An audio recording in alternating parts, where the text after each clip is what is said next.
जय हिंद दोस्तों, सैनिक समाचारों में आपका हार्दिक स्वागत है। सबसे पहले बात करते हैं हेडलाइंस की। हेडलाइंस में बात करूंगा जेएसयू जवानों के लिए 1 फरवरी से नए नियम, होगी तंगी और होगी परेशानी, वेलफेयर के नाम पर चक्कर काटते रहो। दूसरी बात कहते हैं दोस्तों कि पेंशन हुई क्रेडिट, यानी इसका मैसेज आपको कंफर्म करेगा कि आपका लाइफ सर्टिफिकेट जमा हुआ है सही तरीके से या नहीं। दो चीजें करें, चेक और जेएसयू को 70,000 और एनसीओ को 55,000 की सैलरी का मौका, एडब्ल्यूपीओ से लेटर हुआ जारी। खबरें करते विस्तार से। सबसे पहले आज एक बड़ा दिन है, आज देश में दिवाली है दोस्तों, भाईचारे का, दोस्तों प्रेम का आज प्रतीक, त्याग के प्रतीक। फौज में भी हमेशा उनका नाम लेते हैं, सवेरे उठते शाम थे राम राम और श्री राम, यानी अयोध्या के अंदर उनकी प्राण प्रतिष्ठा है। कहते हैं राम नाम की लूट है, लूट सको तो लूट, अंतकाल पछताओगे प्राण जाएंगे छूट। ये कबीर जी ने कहा था कि राम नाम की आज इस देश में धूम धूम है। हम सभी से हम चाहते हैं कि सब लोग इसको जश्न के तौर पर मनाएं, अपने आपस में भाईचारा और प्रेम बढ़ाएं, इस देश को उन्नति के मार्ग पर आगे ले जाएं। खबर करते हुए साथ से सबसे पहले मैं बात करूंगा आखिर कौन से नियम है जो 1 फरवरी से लागू हो रहे हैं और हमें परेशान कर रहे हैं। बिल्कुल, चाहे आप सर्विसमैन हैं चाहे एक्स सर्विसमैन है। यदि आप एक्स सर्विसमैन हैं तब भी मैं बताऊंगा, सर्विसमैन है तब भी बताऊंगा।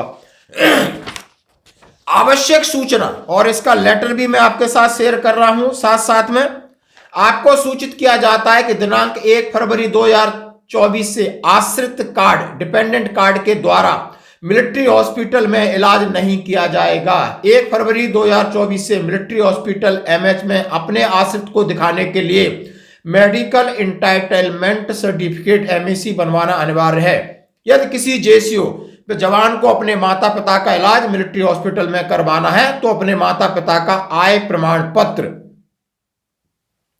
रेवेन्यू डिपार्टमेंट ऑफ डिस्ट्रिक्ट या annual income certificate AIS income tax department से लाएंगे। साथ उनके 2 पहचान चिन्ह डॉक्टर से लिखवा कर, आधार कार्ड की कॉपी, 2 फोटो भी साथ लाएंगे, जिससे उनका मेडिकल एंटाइटलमेंट सर्टिफिकेट समय से बनाया जा सके। सभी जेएसयू जवान अपनी पत्नी व बच्चों के 2 पहचान पत्र डॉक्टर से लिखवा कर, आधार कार्ड की कॉपी, सभी के 2 फोटो भी लाएंगे, जिससे उनका भी मेडिकल एंटाइटलमेंट सर्टिफिकेट बनाया जा सके।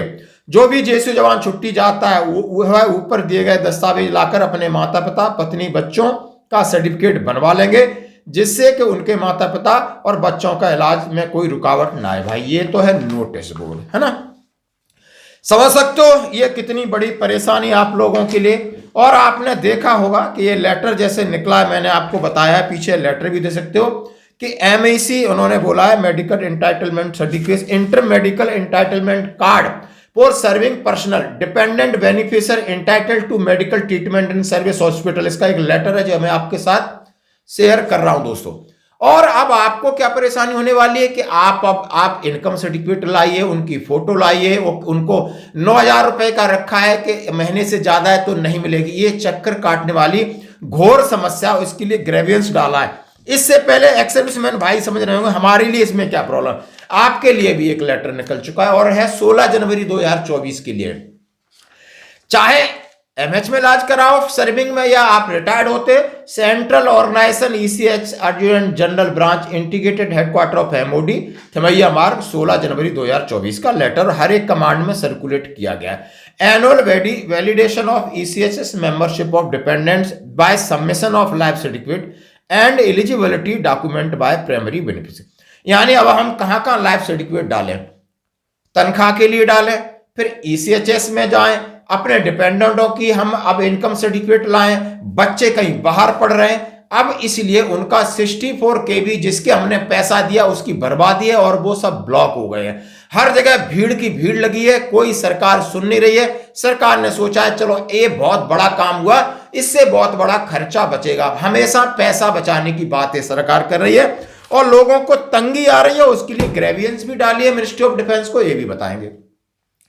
अब ये जो कहानी है इसके लिए लिखा है कि central organization letter number so and so, पीछे जो एडवाइजरी है, number of request have been received from ex serviceman primary beneficiaries wherein certain 64 KB ECHS card have been blocked by the system as the primary beneficiary ex-serviceman has failed to upload document to complete annual validation in spite of availing eligibility extension provide of 2 occasion.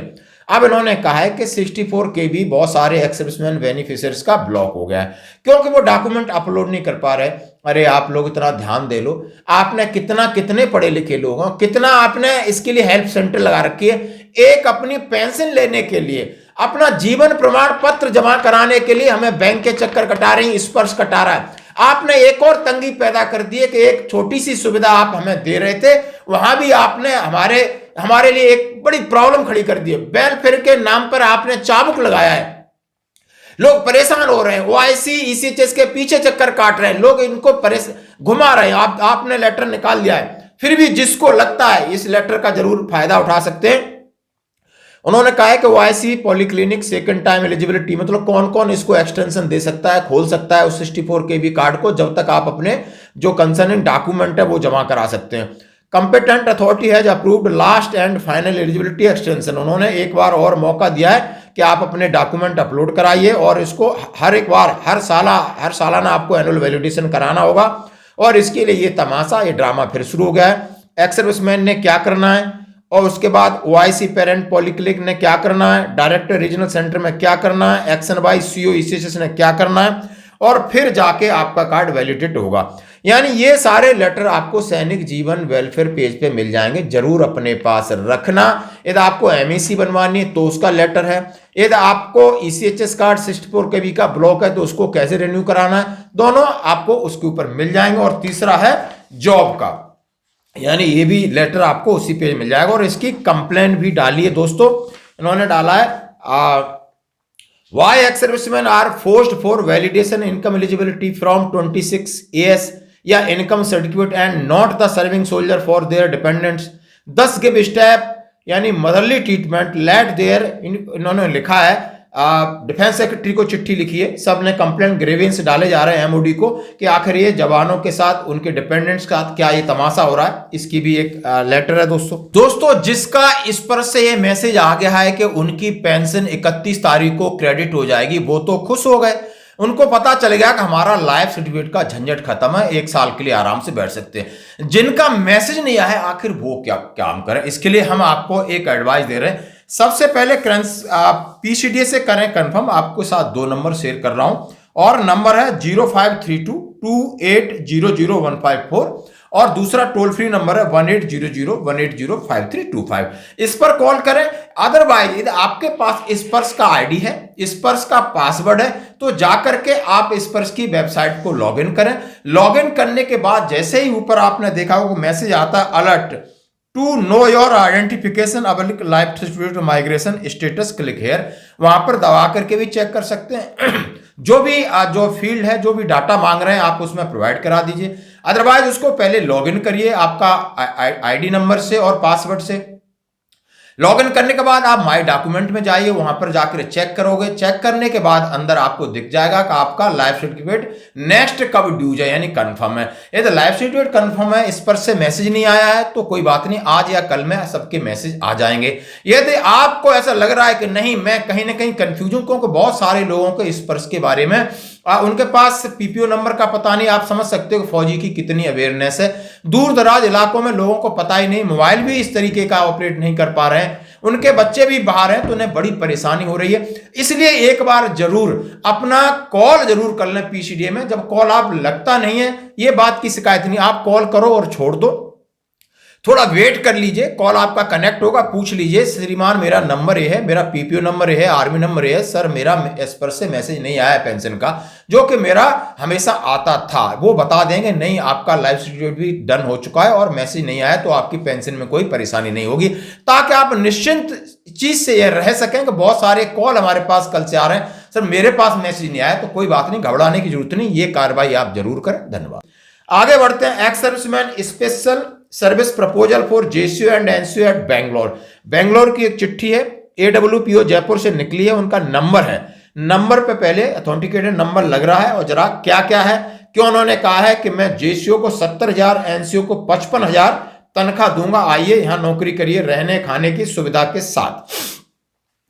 इन्होंने कहा ए private company along with एडब्ल्यूपीओ समझ तो army welfare placement organisation है, जहां पर retire होने के बाद आपको जॉब मिलता है, is conducting duties of Karnataka police guard force at smooth function. Karnataka उन्होंने बोला है हमारे साथ ये जॉब कर सकते हैं। The company is offering the following job location Bangalore, additional benefit accommodation will be provided free of cost, food will be charge at the rate of 160 per day, living outside the campus is also allowed. यदि आप रहने के लिए आपके लिए free है, यदि बाहर भी रह सकते हो, खाने के लिए 160 रुपए रोज लगेगा। ग्रॉस सैलरी जेसीओ की 70,000 है, एनसीओ की 55,000 है gross salary. As JCO under 50 years and NCO under 45 years.